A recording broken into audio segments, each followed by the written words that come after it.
ഇനി നിങ്ങൾ നിർബന്ധമായും അറിഞ്ഞിരിക്കേണ്ട അറിവുകളിലേക്കാണ് അറിയാം.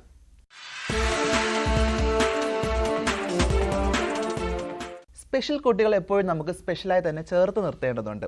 അവരെ സംരക്ഷിക്കേണ്ടത് വളരെ പക്വതയോടെ ആയിരിക്കണം. അവരുടെ സംസാരശേഷി വർദ്ധിപ്പിക്കുന്നതിന് ചില മാർഗങ്ങളുണ്ട്. കടവന്തറിൽ പ്രവർത്തിക്കുന്ന സ്പീച്ച് ഷോർ മൾട്ടി ഡിസിപ്ലിനറി സെന്ററിലെ സ്പീച്ച് ലാംഗ്വേജ് പാത്തോളജിസ്റ്റായ ശരത് ലാലാണ് ഇന്ന് ഇതിനെക്കുറിച്ച് സംസാരിക്കുന്നത്. നമുക്കതിലേക്ക് പോവാം.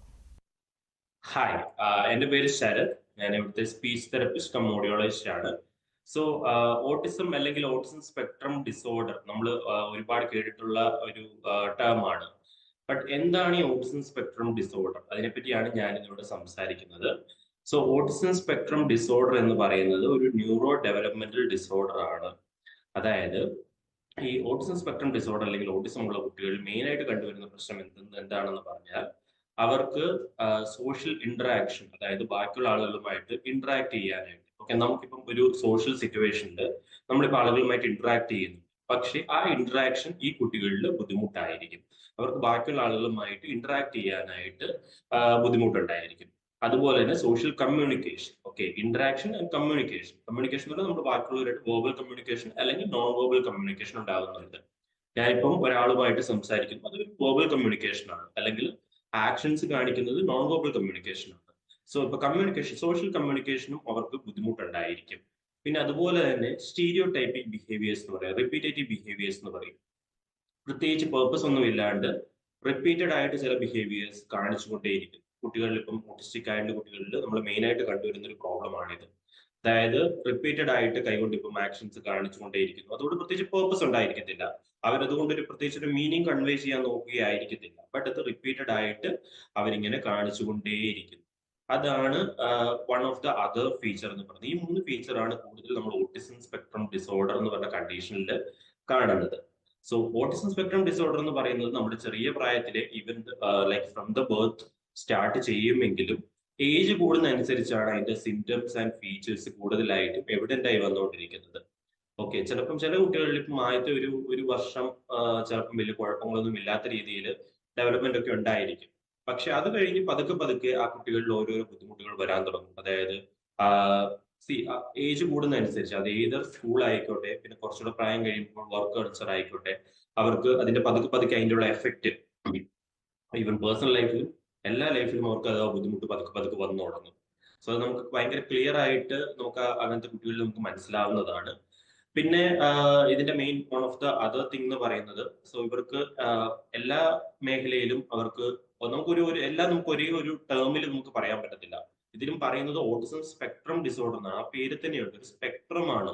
ഒരു പർട്ടിക്കുലർ കണ്ടീഷൻ വെച്ച് മാത്രം നമുക്ക് പറയാൻ പറ്റില്ല. ഇപ്പം ഒരു സ്റ്റട്ടറിങ് ഒരു കണ്ടീഷൻ, അങ്ങനത്തെ ഒരു കണ്ടീഷൻ പോലെ നമുക്കൊരു പർട്ടിക്കുലർ ഒരു കാറ്റഗറിയിൽ വെച്ച് നമുക്ക് ഒരിക്കലും ഒരു ഓട്ടിസം സ്പെക്ട്രം ഡിസോർഡർ എന്ന് നമുക്ക് പറയാൻ പറ്റില്ല. കാരണം അതിന്റെ ഓരോരോ ഫീച്ചേഴ്സും അതുപോലെ തന്നെ അതിന്റെ സിവിയാരിറ്റിയും പേഴ്സൺ ടു പേഴ്സൺ ഡിഫറെന്റ് ആണ്. അതായത് ഒരു കുട്ടിയിലുള്ള ഓട്ടിസം സ്പെക്ട്രം ഡിസോർഡറിന്റെ ഫീച്ചേഴ്സ് വേറൊരു കുട്ടിയുമായിട്ട് കമ്പാരിറ്റീവ്ലി ഡിഫറെന്റ് ആയിരിക്കും. ഫോർ എക്സാമ്പിൾ, ചില കുട്ടികൾക്ക് പ്രോബ്ലം എന്ന് പറഞ്ഞവരുടെ ലേണിങ്ങിനായിരിക്കും പ്രോബ്ലം. ഓക്കെ, അവർക്ക് കൂടുതൽ ഇഷ്യൂസ് ഉള്ളത് അവരുടെ ലേണിംഗ് ആയിരിക്കും, അവർക്ക് അത് ലേൺ ചെയ്യാനായിട്ടുള്ള ബുദ്ധിമുട്ടായിരിക്കും ഉണ്ടാവുന്നത്. പക്ഷെ ചില കുട്ടികൾക്ക് അവരുടെ ഇന്റലിജൻസ് സാധാരണയുള്ളതിലും ലോ ആയിരിക്കും, നോർമൽ ആയിട്ട് വേണ്ടതിലും ലോ ആയിരിക്കും, വളരെ ലോ ആയിരിക്കും. ചില കുട്ടികളിൽ പ്രോബ്ലം എന്താണെന്ന് പറഞ്ഞു കഴിഞ്ഞാൽ അവർക്ക് ചിലപ്പം നോർമൽ അല്ലെങ്കിൽ ഹൈ ഫങ്ഷൻ എന്താ പറയാ ഇന്റലിജൻസ് ആയിരിക്കും ഉണ്ടാവുന്നത്. നിങ്ങൾ അങ്ങനെ പല കണ്ടീഷൻസും മേ ബി നിങ്ങൾ സോഷ്യൽ മീഡിയ വഴിയും TV വഴിയും നിങ്ങൾ കണ്ടിട്ടുണ്ടായിരിക്കും. അതായത് നല്ല രീതിയിൽ പാട്ട് പാടുന്ന കുട്ടികൾ, ഓക്കെ, സാധാരണ ഒരു പ്രായത്തിൽ പാടുന്ന കുട്ടികളൊക്കെ ആയാലും സ്ഫുടതയോടെ അല്ലെങ്കിൽ അത്ര ഭംഗിയായിട്ട് പാട്ട് പാടുന്ന കുട്ടികളുണ്ട്. ചില കുട്ടികൾ മാത്തമാറ്റിക്സ് ആ ഒരു ഏജിൽ ചെയ്യുന്ന ഒരു മാത്തമാറ്റിക്കൽ കാൽക്കുലേഷനെയും അപ്പുറത്ത് നിൽക്കുന്ന രീതിയിൽ പെർഫോം ചെയ്യുന്ന കുട്ടികളുണ്ടായിരിക്കും. അല്ലെങ്കിൽ ഇപ്പം എന്താ പറയുക, ലിറ്ററേച്ചർ വൈസ് ഭയങ്കരമായിട്ട് ഒരുപാട് ബുക്കുകൾ വായിക്കുന്നു, അങ്ങനത്തെ പല. സോ അതിനൊക്കെ നമ്മൾ ഹൈ ഫങ്ഷൻ ഓട്ടിസം എന്നാണ് പറയുന്നത്. പക്ഷെ ഇങ്ങനത്തെ കുട്ടികൾ, ഓക്കെ, എന്താ അവർക്ക് അതിനനുസരിച്ചുള്ള പ്രശ്നങ്ങളുണ്ട്. അവർക്ക് എന്താ പറയുക, ഇപ്പം ഒരു സോഷ്യലി പോയിട്ട് ഇന്ററാക്ട് ചെയ്യാനായിട്ട് സ്റ്റിൽ അവർക്ക് ബുദ്ധിമുട്ടായിരിക്കും. അവർ പഠിച്ച കാര്യങ്ങളൊക്കെ അവർക്ക് അറിയാവുന്ന ഇന്റലിജൻസ് അവർക്ക് എവിടെ യൂസ് ചെയ്യണമെന്ന് അറിയത്തില്ല. അതുപോലെ തന്നെ അവർക്ക് അത് എന്താ പറയുക, അവർക്ക് ആ സോഷ്യൽ ഇന്ററാക്ഷൻ സ്റ്റിൽ പ്രോബ്ലം ഉണ്ടായിരിക്കും. സോ ഇപ്പം ഈ ഓട്ടിസം സ്പെക്ട്രം ഡിസോർഡർ ഉള്ള ആളുകൾക്ക് യൂഷ്വലി നമ്മൾ കണ്ടുവരുന്നതെന്ന് പറഞ്ഞാൽ അവർക്ക് ഐ കോൺടാക്ട്, വേറൊരു പ്രോബ്ലം എന്ന് പറഞ്ഞാൽ ഐ കോൺടാക്ട് ഉണ്ടായിരിക്കത്തില്ല. അവർക്ക് കണ്ണിൽ നോക്കി സംസാരിക്കാനായിട്ട് ബുദ്ധിമുട്ടുണ്ടായിരിക്കും. അതുപോലെ തന്നെ അറ്റൻഷൻ സ്പാൻ, നമ്മൾ പ്രീ ലിംഗ്വിസ്റ്റിക് ബിഹേവിയേഴ്സ് എന്ന് പറയും, അതായത് ലാംഗ്വേജ് അച്ചീവ് ചെയ്യുന്നതിന് മുമ്പ് ഉണ്ടാകുന്ന ബിഹേവിയേഴ്സ്, അതൊക്കെ തന്നെ അവർക്ക് അഫക്റ്റഡ് ആയിരിക്കും. ആ കുട്ടികളിൽ ചെറുപ്പം തൊട്ടേ അവർക്ക് അഫക്റ്റഡ് ആയിരിക്കും. അതുപോലെ തന്നെ ഇപ്പം ഞാനൊരു സ്പീച്ച് ലാംഗ്വേജ് തെറപ്പിസ്റ്റ് ആണ്. അപ്പൊ എന്റെ സൈഡിൽ നിന്ന് സംസാരിക്കുവാണെങ്കിൽ അങ്ങനെയുള്ള കുട്ടികൾക്ക് കൂടുതലായിട്ടും ലാംഗ്വേജ് വൈസും സ്പീച്ച് വൈസും ഒരിക്കൽ ഭൂരിഭാഗം കണ്ടീഷൻസിലും ഏജ് അഡിക്വേറ്റ് ആയിരിക്കത്തില്ല. അവർക്ക് ഇപ്പം ഏജിൽ ഇപ്പോൾ ഒരു 3 വയസ്സുള്ള കുട്ടിയാണെങ്കിൽ ചിലപ്പോൾ ആ കുട്ടിയുടെ ലാംഗ്വേജ് ഏജ് എന്ന് പറയുന്നത് ചിലപ്പോൾ അതിനേക്കാളും കുറവായിരിക്കും. 1 ഇയറോ അല്ലെങ്കിൽ അതിലും കുറവായിരിക്കും. ബിക്കോസ് അവർക്ക് ഏജ് അഡിക്വേറ്റ് ആയിട്ട് ഒരിക്കലും ഒരു ലാംഗ്വേജ് അച്ചീവ്മെന്റ് ഉണ്ടായിരിക്കത്തില്ല. ഫസ്റ്റ് ഓഫ് ഓൾ ആ ഒരു ലോ ഇന്റലിജൻസും പിന്നെ ലാക്ക് ഓഫ് ഇന്ററാക്ഷനും ആയിരിക്കും ഇതിന്റെ മെയിൻ ആയിട്ടുള്ള റീസൺ എന്ന് പറയുന്നത്. പിന്നെ അവരുടെ ഓഫ് കോഴ്സ് അവരുടെ ബ്രെയിൻ ഡെവലപ്മെന്റ് ഉണ്ടാവുന്ന പ്രോബ്ലംസും ഒരു എന്താ കോൺട്രിബ്യൂട്ടിംഗ് ഫാക്ടർ ആയിട്ട് ഇതിൽ വരുന്നുണ്ട്. പിന്നെ അതുപോലെ തന്നെ അവർക്ക് ഒരു കമ്മ്യൂണിക്കേഷൻ ഇന്റന്റ് ഉണ്ടായിരിക്കത്തില്ല. ഓക്കെ, അതായത് അവർക്ക് നമുക്കിപ്പോ ഒരു സോഷ്യൽ സിറ്റുവേഷനിൽ ഒന്ന് കമ്മ്യൂണിക്കേറ്റ് ചെയ്യണം എന്നുള്ള ഒരു താല്പര്യം, ആ ഒരു കമ്മ്യൂണിക്കേഷൻ ഇന്റന്റ് അവർക്ക് ഉണ്ടായിരിക്കത്തില്ല. അവർക്ക് എപ്പോഴും അവരുടേതായിട്ടുള്ള ലോകത്തിൽ ഒതുങ്ങി കൂടാനായിരിക്കും കൂടുതലും താല്പര്യം ഉണ്ടാവുന്നത്.